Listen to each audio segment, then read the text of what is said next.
네, 안녕하세요. 7월 3일 안골라 시작합니다. 저는 JTBC 국제팀의 김혜미 기자입니다. 저는 이지윤입니다. 반갑습니다. 네. 네, 오늘 저희 미국 대선 얘기를 좀 해보려고 합니다. 맞아요. 미국 대선이 11월 5일이니까 네. 넉 달 정도 남았죠. 네, 그렇습니다. 네. 지금 사실 바이든 전 대통령과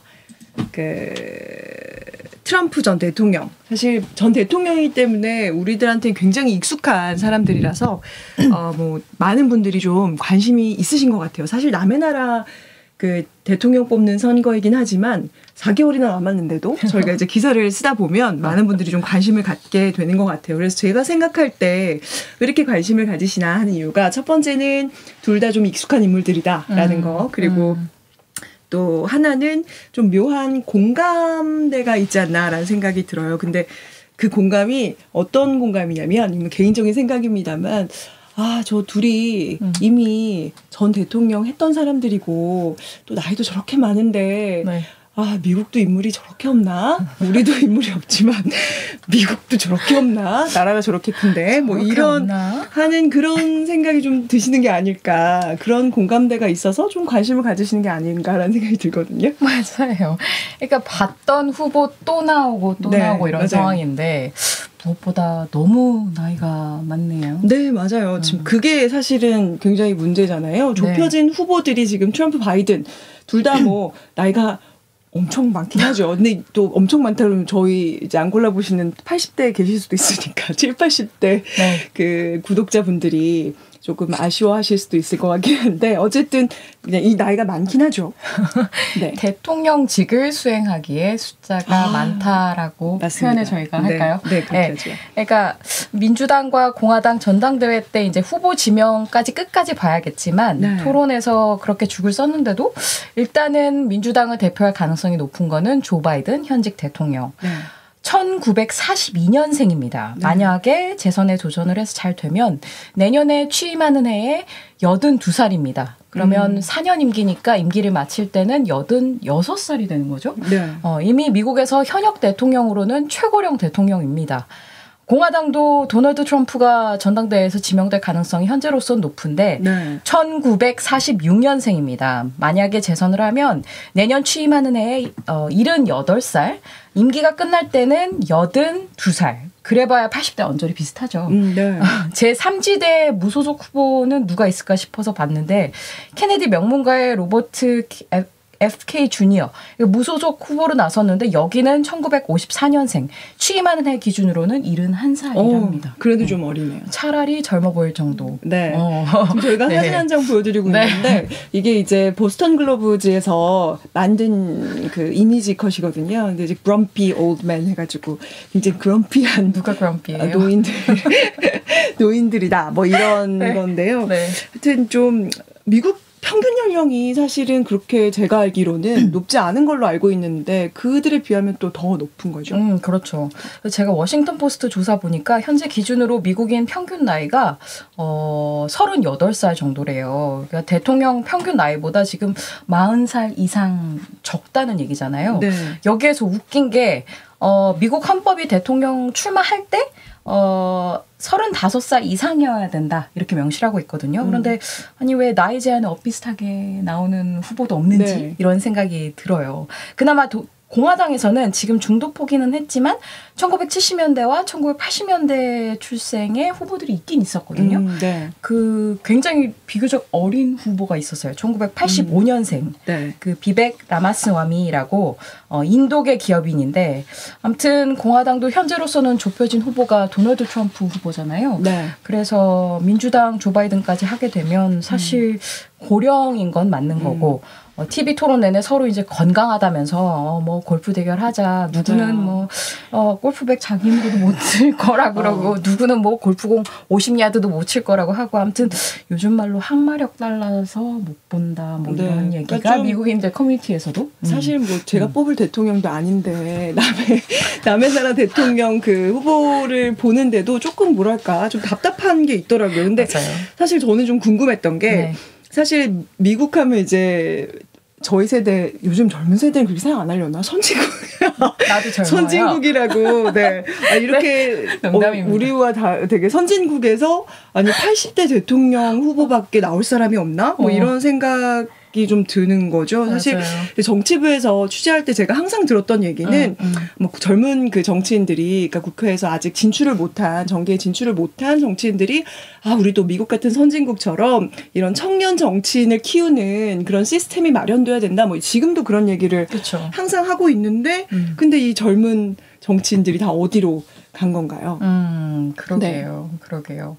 다 어디로 갔을까? 사실 세대 교체하는 데 있어서 미국 민주당이 이제 실패한 이유를 어떻게 보고 있냐면 원래는 2021년에 조 바이든 대통령이 이제 백악관에 입성했을 때만 해도 재선까지는 안 하지 않겠느냐 이런 기류가 좀 더 강했다라는 그때도 거예요. 이미 노인이었잖아요. 그렇죠.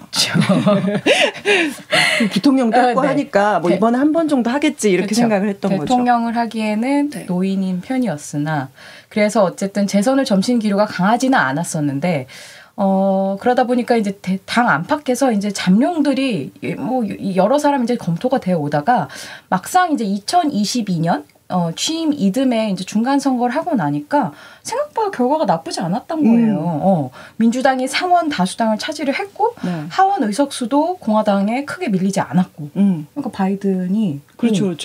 어머, 나 괜찮네. 약간 중간 평가 같은 느낌이었을 거 아니에요, 그죠? 그렇죠. 그런데 지금 저희가 그 사진으로 보여드리는 게 이제 뉴욕 타임즈에서 분석한 그 어쨌든 또 그 지금 선배가 말씀하신 그런 내용의 그 내용인데 사실은 그러다 보니까 어떻게 보면은 이거 뭐 바이든으로 2022년에 한번 해봐도 더 되겠는데 뭐 이런 생각이 들고 본인도 그렇죠. 약간 나 되는 거야.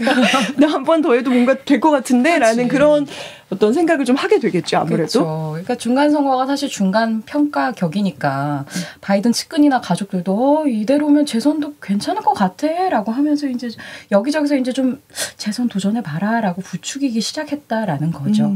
근데 우리나라 어쨌든 정치가 또 돌아가는 부분을 비슷할 테니까 그쵸. 물론 시스템은 다르지만 근데 우리도 보면 이제 뭐 다음 대선 후보가 너무나 명확하게 있음에도 불구하고 왜냐면 그 전에 떨어졌던 사람들이 또 있잖아요. 있음에도 불구하고 당내에서 뭐 좀 다른 플랜 B를 준비하는 사람들이 항상 생긴단 말이에요. 다른 세력들이 요 사람이 안 될 수도 있으니까 좀 밀어볼 다른 사람들을 좀 준비하기 마련인데 근데 왜 미국에서는 그런 민주당에서 그런 부분들이 준비가 안 됐을까요? 그렇죠. 그러니까 민주당 색깔을 가지는 그 소위 이제 네임드된 사람들이 사실은 이제 각자의 생활에 이제 정치를 떠나서 집중해 있었다는 거죠.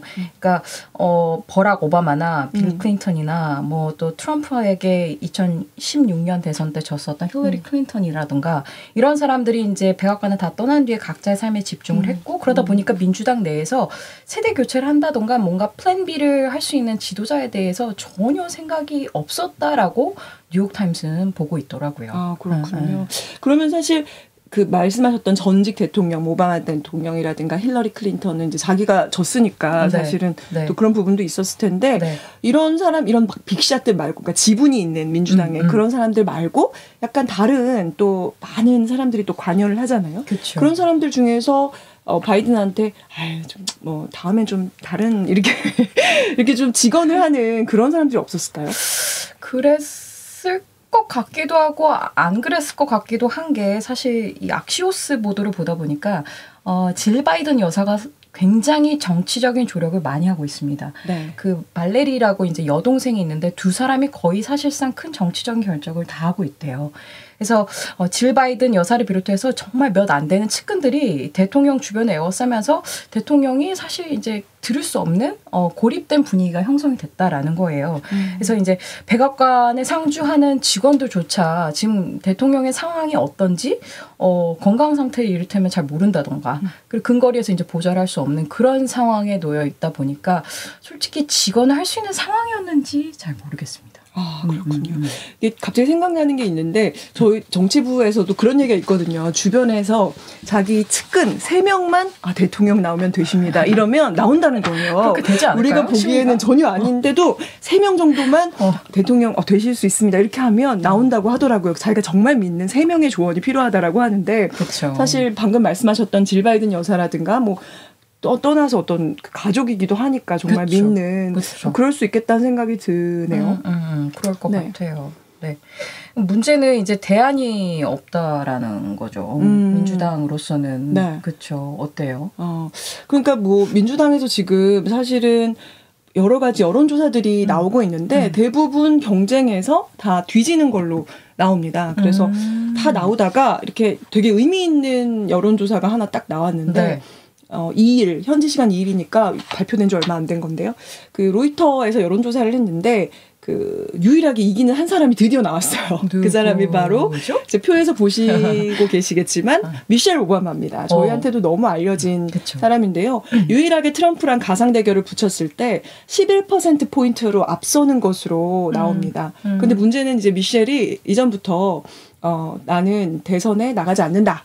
이렇게 계속 얘기를 해왔기 때문에 사실은 뭐 의미는 있지만 뭐 실행 가능성은 높지 않지 않나라는 생각이 좀 들긴 하거든요. 근데 맞아요. 사실 미셸 오바마가 이제까지 몇 번이나 거부를 했다고 하는데 또 저는 그런 생각이 또 들더라고요. 이 정치는 또 생물이라는 우리 그 오랜 게 있잖아요. 그러니까 네. 상황이 바뀌고 그쵸. 뭔가 선택은 달라질 수 있다라는 거라서 근데 미국은 좀 그런 분위기는 아니려나 하는 생각이 좀 들더라고요. 사실 이 조 바이든이 휘청일 때마다 미셸 오바마가 계속 소환은 됐어요. 그러다 보니까 미셸 오바마가 지난 3월에도 공식적으로 성명을 냈거든요. 나는 대선에 출마하지 않을 것이다. 그리고 오바마 여사는 조 바이든 대통령과 카멜라 해리스 부통령의 재선 캠페인을 지지한다. 이렇게 말을 아예 선을 딱 그어버렸습니다. 그래서 제가 그 X 트위터 예전 트위터 X란 말 여전히 낯설어요. 트위터에 미셸 오바마를 굿 팔로우하고 있는데 근데 미셸 오바마가 뭐 굉장히 막 쇼 프로그램도 많이 나오고 맞아요. 막 이런 여러 가지 막 운동하는 그런 것도 하고 하는데 사실 최근에 몇 번 이제 바이든 대통령이 마련한 행사 같은 게 있었거든요. 네. 그런 행사에서 오바마 대통령은 봤어도 미셸 오바마의 모습은 보지는 못한 것 같아요. 맞아요. 그 지난 사실 2020년 대선 때도 선거 막판에 등장했었거든요. 그러니까 선거운동 후반에 나타나서 굉장히 극적인 효과를 그렇게 노리는. 그러니까 생각해 보시면 2016년 대선 때 힐러리 클린턴을 도울 때도 막판에 나타나서 우리 그 잘 알고 있는 히터 있잖아요. 네. When they go low, we go high. 너들이 저급하게 굴 때 우린 품위 있게 간다. 이렇게 히트를 냈던 게 미셸 오바마고 그게 이제 선거운동 직전이 아니죠. 그러니까 선거 직전에 그렇게 등장을 해서 굉장히 극적인 효과를 높였었고 물론 그게 투표로 이어지진 않았습니다만 사실 어쨌든. 상당 상당 부분 힐러리 클린턴을 도와준 측면이 있죠. 그래서 이번에도 아마 막판에 그렇게 등장하지 않을까라는 생각을 합니다. 물론 단언할 수는 없습니다만 오바마 전 대통령 퇴임한 이후로는 사실 뭐 정치인으로서 그런 활동은 사실 모든 걸 이제 접고 있기 때문에 두고 봐야죠. 근데 지금 그러면 어쨌든 미셸 오바마가 최선이라고 하기엔 좀 그렇지만 어쨌든 본인이 고사할 경우에 안 한다고 이미 선을 그었으니까 네. 다른 후보들은 없나요? 다른 경쟁력 있는 후보. 그래서 뭐 미국 주요 언론들도 지금 계속 보고 있는데 마땅히 없는가 봐요. 그래서 뭐 네. 해리스 부통령 정도 그나마 그리고 뭐 그 캘리포니아 주지사 네. 게빈 뉴섬 정도 거론되는 것 같고 그 외에는 뭐 켄터키 주지사, 미시간 주지사, 그러니까. 일리노이 주지사인데 우리는 그러니까 저 이름들 잘 몰라요. 모르겠더라고요. 저는 뭐 발음하다가도 들어본 적 없는데 약간 이렇게 맞아요. 그래도 저희가 이제 국제 뉴스를 많이 하는 저희들에게도 사실 생소한 인물들이긴 합니다. 근데 뭐 인지도 측면에서는 뭐 누가 봐도 미셸이 굉장히 앞서고 있는데요. 네. 사실 오바마 대통령의 생각은 어떤지가 좀 궁금해요. 일단 뭐 부인에 대해서는 그렇지만 민주당이 아까도 얘기했지만 확실한 지분이 있는 오바마 대통령은 여전히 TV 토론을 폭망했어도 바이든이 그래도 여전히 지지한다 이런 입장인 거죠. 맞아요. 사실 저는 그 생각은 했거든요. 그러니까 오바마 전 대통령이 잘 모르니까 한 번 더? 뭐 이런 생각도 할 수 있잖아요. 근데 아시다시피 재선을 했고 이미 네. 재선을 하게 되면 미국은 3선은 이제 불가해요. 그래서 뭐 얼마 전에 제가 지금 그 이코노미스트랑 유고부랑 조사했던 걸 보니까 미국인의 54%가 오바마 전 대통령에 대해서 굉장히 호의적으로 보고 오. 있긴 하더라고요. 그러나 출마는 할 수 없는 상황. 네. 어쨌든 그렇게 되면은 오바마에 대해서 그렇게 호의적이라는 거는 오바마의 말을 미국인들이 굉장히 또 신뢰할 수 있다라는 측면이 있는 건데 오바마는 일단 이번에 그렇게 망했다라고 평가를 받는 TV 토론 이후에도 공식적으로는 조 바이든을 여전히 지지하고 있다라는 입장을 밝혔어요. 그 X 계정에다가 안 좋은 밤을 보낸 건 아는데 trust me, 나를 믿어봐라. 나는 안다. 이렇게 얘기를 하면서 이번 선거가 평범한 사람들을 위해서 평생 싸운 사람과 자기만을 생각하는 사람, 여기서 트럼프로 얘기하는 거겠죠. 네. 그 사이의 선택입니다라고 언급을 했어요. 그런데 또 어제짠가요? 그 워싱턴 포스트 보도를 보면 약간 또 기류가 다른 것 같기도 한 게 워싱턴 포스트 보도를 보면은 오바마가 자기에게 대선 토론 이후에 이제 연락한 동료들에게 비공식적으로 안 그래도 이제 재선을 향한 힘들었던 길이 토론 이후에 더 어려워졌다라는 식으로 얘기를 했다라는 거예요. 솔직히 오바마도 걱정을 하고 있다라는 그런 방증 아닐까 싶습니다. 그러면 뭐 사실 이게 오바마가 마음을 돌리든 예를 들면 뭐 오바마도 바이든보다는 민주당을 더 사랑할 거 아니에요.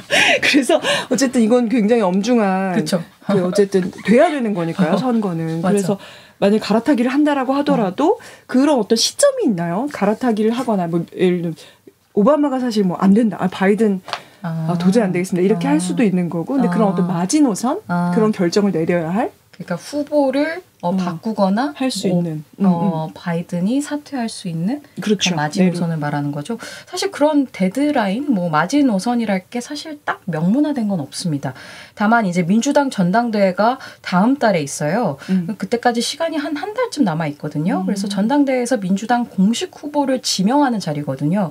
근데 지금 아직까지 조 바이든이 공식 지명된 상태는 아니에요. 그러니까 가장 베스트는 지명되기 전에 바이든 스스로 물러나기로 결정을 하거나 아니면 다른 후보가 내가 한번 해볼게 하고 도전을 한다던가 정말 아니라면 그것도 아니라면 전당대회가 다 끝난 뒤에 바이든이 물러나서 민주당이 전국위원회라는 그런 기구가 있는데 바이든을 대신해서 트럼프를 대항할 후보를 또 다른 누군가를 뽑을 수는 있어요. 그런데 여기에서 함정이 앞서도 말했지만 마땅한 사람이 없다라는 거죠. 민주당은 사실 바이든을 대신할 플랜 B 자체가 처음부터 없었고 그렇죠. 바이든은 사실 당 대선 후보로 지명받기 위해서 단독 후보 격으로 출마한 격이거든요. 그래서 민주당 전국위원회도 사실 그런 셈법이 복잡한데 그렇다고 해서 또 바이든이 지금까지 또 물러나겠다라는 그런 생각은 전혀 없는 것 같고 그래서 강제로 현직 대통령을 물러나게 하기도 쉽지는 않은 상황이고 그러니까 이 모든 과정이 사실은 바이든한테 달렸다. 물러난다? 그러면 언제 물러나겠다는 것조차 바이든에게 달렸다. 그렇게 봐야 될 것 같아요. 근데 지금까지는 어쨌든 나 토론 이번에 조금 컨디션이 안 좋았으니까 잘할 수 있어 뭐 이런 거잖아요. 그러니까 사실 다음 토론도 있잖아요. 다음 방송 토론도 맞아요. 제가 정확한 날짜가 기억이 안 나는데 어쨌든 미리 지금 잡혀 있는 걸로 알고 있습니다.